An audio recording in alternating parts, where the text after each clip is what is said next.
ನಮಸ್ಕಾರ ಸ್ನೇಹಿತರೆ, ನಮ್ಮ ಚಾನಲ್ಗೆ ನಿಮಗೆಲ್ಲ ಸ್ವಾಗತ. ನಾನು ನಿಮ್ಮ ಸಂಜಯ್. ಇವತ್ತು ನಾವು ಆರಂಭಿಸ್ತಿರೋದು ಒಂದು ಸಾಮಾನ್ಯ ಕಥೆ ಅಲ್ಲ. ಇದು ಮನುಷ್ಯನ ಅಹಂಕಾರ, ಪ್ರೀತಿ, ತ್ಯಾಗ, ಧರ್ಮ ಮತ್ತು ಅಧರ್ಮಗಳ ಮಹಾಗಾಥೆ. ಇದು ಮಹಾಭಾರತ. ಯುದ್ಧ ಎಲ್ಲಿ ನಡೆಯಿತು ಅಂತ ಕೇಳಿದ್ರೆ ಎಲ್ಲರೂ ಹೇಳ್ತಾರೆ ಕುರುಕ್ಷೇತ್ರದಲ್ಲಿ ಅಂತ. ಆದರೆ ಈ ಯುದ್ಧದ ಮೊದಲ ಬೀಜ ಯಾವಾಗ ಬಿತ್ತಲಾಯಿತು, ಯಾರು ಮೊದಲ ನಿರ್ಧಾರ ತಗೊಂಡ್ರು ಅಂತ ಕೇಳಿದ್ರೆ ಬಹುಶಃ ಯಾರಿಗೂ ಇದಕ್ಕೆ ಸ್ಪಷ್ಟವಾದ ಉತ್ತರ ಸಿಗೋದಿಲ್ಲ. ಈ ಕತೆ ಕುರುಕ್ಷೇತ್ರದ ರಣರಂಗದಲ್ಲಿ ಆರಂಭ ಆಗೋದಿಲ್ಲ. ಇದು ಆರಂಭ ಆಗೋದು ಗಂಗೆಯ ತೀರದಲ್ಲಿ. ಹಸ್ತಿನಾಪುರ ಬಲಿಷ್ಠ ರಾಜ್ಯ, ಪ್ರಜಾಪ್ರಿಯ ರಾಜ ಶಂತನು. ಈತ ಧರ್ಮನಿಷ್ಠ, ಗಂಭೀರ ರಾಜ. ಆದರೆ ಮನಸ್ಸಿನೊಳಗೆ ಏನೋ ಒಂದು ಖಾಲಿತನ. ಒಂದು ದಿನ ಆತ ಗಂಗೆಯ ತೀರಕ್ಕೆ ಹೋಗಿ ನಿಂತಿರ್ತಾನೆ. ಅಲ್ಲಿ ಅವನು ಅವಳನ್ನು ನೋಡ್ತಾನೆ. ಆಕೆಯೇ ಗಂಗಾ. ಅವಳ ಮುಖದಲ್ಲಿ ನದಿಯಂತೆ ಶಾಂತಿ, ಅವಳ ಕಣ್ಣಿನಲ್ಲಿ ಆಕಾಶದಷ್ಟು ಆಳ.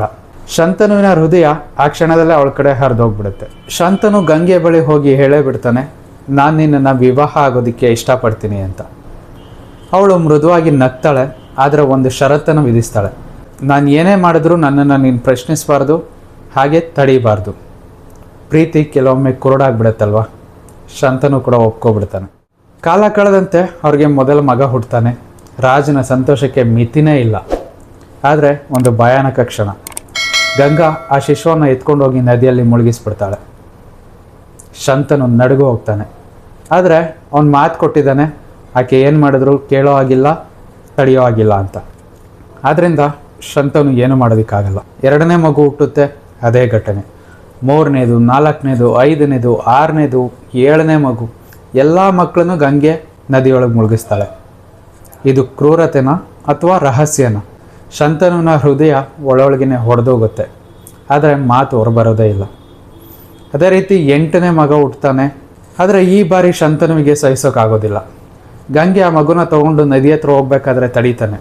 ನಿಲ್ಲು, ನೀನು ಯಾರು, ಯಾಕೆ ಈ ಪಾಪ ಮಾಡ್ತಿದ್ಯಾ ಅಂತ ಕೇಳೇ ಬಿಡ್ತಾನೆ. ಆ ಕ್ಷಣದಲ್ಲಿ ಅವನು ಕೊಟ್ಟಿದ್ದಂಥ ವಚನ ಭಂಗವಾಗುತ್ತೆ. ಗಂಗೆಯ ಮುಖನೇ ಬದಲಾಗುತ್ತೆ. ಆವಾಗ ಆಕೆ ಹೇಳ್ತಾಳೆ, ನಾನು ಗಂಗಾದೇವಿ, ಇವರು ದೇವತೆಗಳು, ಒಂದು ಶಾಪದಿಂದ ಭೂಮಿಗೆ ಬಂದಿದ್ರು, ನಾನು ಅವ್ರಿಗೆ ಮುಕ್ತಿ ಕೊಟ್ಟೆ ಅಂತ ಹೇಳ್ತಾಳೆ. ಈ 8ನೇ ಮಗು ಮಾತ್ರ ತನ್ನ ಜೀವನವನ್ನು ಪೂರ್ಣಗೊಳಿಸಬೇಕು ಅಂತ ಹೇಳಿ ಆ ಮಗುವನ್ನು ತೆಗೆದುಕೊಂಡು ಹೊರಟೋಗ್ತಾಳೆ. ಶಂತನು ರಾಜನಾದರೂ ಕೂಡ ಆ ಕ್ಷಣದಲ್ಲಿ ಒಬ್ಬ ತಂದೆ ಮಾತ್ರ ಅಲ್ವಾ. ಇದೇ ಚಿಂತೆಯಲ್ಲಿ ಶಂತನು ವರ್ಷಗಳು ಕಳೀತಾನೆ. ನಂತರ ಒಂದು ದಿನ ಗಂಗಾ ಮತ್ತೆ ಬರ್ತಾಳೆ. ಅವಳ ಜೊತೆಗೆ ಒಬ್ಬ ಯುವ ಯೋಧ ಕೂಡ ಇರ್ತಾನೆ. ತೇಜಸ್ವಿ, ದೃಢ, ಗಂಭೀರ. ಇವನು ನಿಮ್ಮ ಮಗ ಅಂತ ಗಂಗಾ ಹೇಳ್ತಾಳೆ. ಆತನೇ ಭೀಷ್ಮ. ಆಗ ಅವನ ಹೆಸರು ದೇವವ್ರತ. ವೇದ, ಶಾಸ್ತ್ರ, ಧನುರ್ವಿದ್ಯೆ ಎಲ್ಲದರಲ್ಲೂ ಪರಿಣಿತಿ ಹೊಂದಿರ್ತಾನೆ. ಜೊತೆಗೆ ಗುರುಗಳ ಆಶೀರ್ವಾದ, ಅಪಾರ ಸಾಮರ್ಥ್ಯ ಕೂಡ ಹೊಂದಿರ್ತಾನೆ. ಶಂತನು ಸಂತೋಷದಿಂದ ತುಂಬ ಹೋಗ್ತಾನೆ. ರಾಜ್ಯಕ್ಕೆ ಭದ್ರತೆ ಸಿಗುತ್ತೆ. ಆದರೆ ವಿಧಿ ಇನ್ನೂ ತನ್ನ ಆಟ ಆರಂಭಿಸಿರಲಿಲ್ಲ. ಒಂದು ದಿನ ಶಂತನು ಮತ್ತೊಮ್ಮೆ ಪ್ರೀತಿಯಲ್ಲಿ ಬೀಳ್ತಾನೆ. ಈ ಬಾರಿ ಒಬ್ಬಳ ಮತ್ಸ್ಯಕನ್ಯೆಯ ಜೊತೆ. ಆಕೆಯ ಹೆಸರು ಸತ್ಯವತಿ. ಆದರೆ ಆ ಮತ್ಸ್ಯಕನ್ಯೆಯ ತಂದೆಯ ಷರತ್ತು ತುಂಬ ಕಠಿಣವಾಗಿತ್ತು. ಆತ ಹೇಳ್ತಾನೆ, ನನ್ನ ಮಗಳಿಗೆ ಜನಿಸುವ ಮಗನೇ ಮುಂದೆ ರಾಜನಾಗಬೇಕು, ದೇವವ್ರತ ಅಲ್ಲ ಅಂತ. ಶಂತನು ಮೌನವಾಗಿ ದುಃಖಿಸ್ತಿರ್ತಾನೆ. ಇದನ್ನೆಲ್ಲ ಗಮನಿಸಿದ ದೇವವ್ರತ ಆ ಮತ್ಸ್ಯಕನ್ಯೆಯ ತಂದೆ ಮುಂದೆ ಹೋಗಿ ಹೇಳ್ತಾನೆ, ನಾನು ಸಿಂಹಾಸನವನ್ನು ತ್ಯಜಿಸ್ತೇನೆ, ಸತ್ಯವತಿಗೆ ಹುಟ್ಟೋ ಮಕ್ಕಳೇ ಮುಂದೆ ರಾಜರಾಗ್ತಾರೆ ಅಂತ. ಆದರೂ ಆಕೆಯ ತಂದೆಗೆ ಶಂಕೆ ಉಳಿಯುತ್ತೆ. ದೇವವ್ರತೆಯನ್ನು ಸಿಂಹಾಸನ ತ್ಯಜಿಸ್ತಾನೆ, ಆದರೆ ಮುಂದೆ ಅವನಿಗೆ ಹುಟ್ಟೋ ಮಕ್ಕಳ ಕಥೆ ಏನು, ಅವರೇ ಮುಂದೆ ರಾಜರಾಗ್ತಾರೆ ಅನ್ನೋ ಶಂಕೆ ಹುಟ್ಟುತ್ತೆ. ಆ ಕ್ಷಣದಲ್ಲಿ ದೇವವ್ರತ ತನ್ನ ಖಡ್ಗವನ್ನು ನೆಲಕ್ಕಿಟ್ಟು ಹೇಳ್ತಾನೆ, ನಾನು ಜೀವಮಾನವಿಡೀ ಬ್ರಹ್ಮಚಾರಿಯಾಗಿ ಉಳಿತೀನಿ, ನನಗೆ ಯಾವುದೇ ಸಂತಾನವಿರಲ್ಲ ಅಂತ. ಆಕಾಶದಿಂದ ಪುಷ್ಪವೃಷ್ಟಿಯಾಗುತ್ತೆ. ಈ ಭಯಾನಕ ಪ್ರತಿಜ್ಞೆಯಿಂದ ದೇವವ್ರತ ಭೀಷ್ಮನಾಗ್ತಾನೆ. ಭೀಷ್ಮ ಭಯಂಕರ ಪ್ರತಿಜ್ಞೆ ಮಾಡಿದ ಮಹಾಯೋಧ.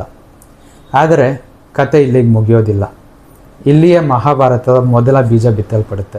ಒಬ್ಬ ಮಗ ತಂದೆಯ ಸಂತೋಷಕ್ಕಾಗಿ ಮಾಡಿದ ತ್ಯಾಗ ಭವಿಷ್ಯದಲ್ಲಿ ರಾಜವಂಶದ ಅಸ್ಥಿರತೆಗೆ ಕಾರಣವಾಗುತ್ತೆ. ಸ್ವಾಭಾವಿಕ ಉತ್ತರಾಧಿಕಾರ ಅಲ್ಲಿಗೆ ಮುಗಿಯಿತು. ಸಿಂಹಾಸನ ರಾಜಕೀಯ ಗೊಂದಲ ಶುರುವಾಯಿತು. ಒಂದು ನಿರ್ಧಾರ 100 ವರ್ಷಗಳ ನಂತರ ರಕ್ತಪಾತಕ್ಕೆ ಕಾರಣವಾಯಿತು. ಯುದ್ಧ ಯಾವಾಗ ಆರಂಭವಾಗುತ್ತೆ ಗೊತ್ತಾ? ಕತ್ತಿಗಳು ಡಿಕ್ಕಿ ಹೊಡೆಯುವಾಗಲ್ಲ, ಒಬ್ಬ ಭಾವನೆಗೊಳಗಾಗಿ ತೀರ್ಮಾನ ತಗೊಳ್ಳುವಾಗ. ಭೀಷ್ಮನ ಪ್ರತಿಜ್ಞೆ ಒಂದು ತ್ಯಾಗ. ಆದರೆ ಅದೇ ಪ್ರತಿಜ್ಞೆ ಮುಂದೆ ಲಕ್ಷಾಂತರ ಜೀವಗಳ ವಿಧಿಯಾಯಿತು. ಇದು ವಿಧಿನ ಅಥವಾ ಇದು ಮನುಷ್ಯನ ಆಯ್ಕೆನಾ? ಮುಂದಿನ ಭಾಗದಲ್ಲಿ ನೋಡೋಣ ಸತ್ಯವತಿಯ ಮಕ್ಕಳ ಕತೆ, ಚಿತ್ರಾಂಗದ ವಿಚಿತ್ರ ವೀರ್ಯ ಮತ್ತು ಮಹರ್ಷಿ ವ್ಯಾಸ ಅವರ ಪ್ರವೇಶ.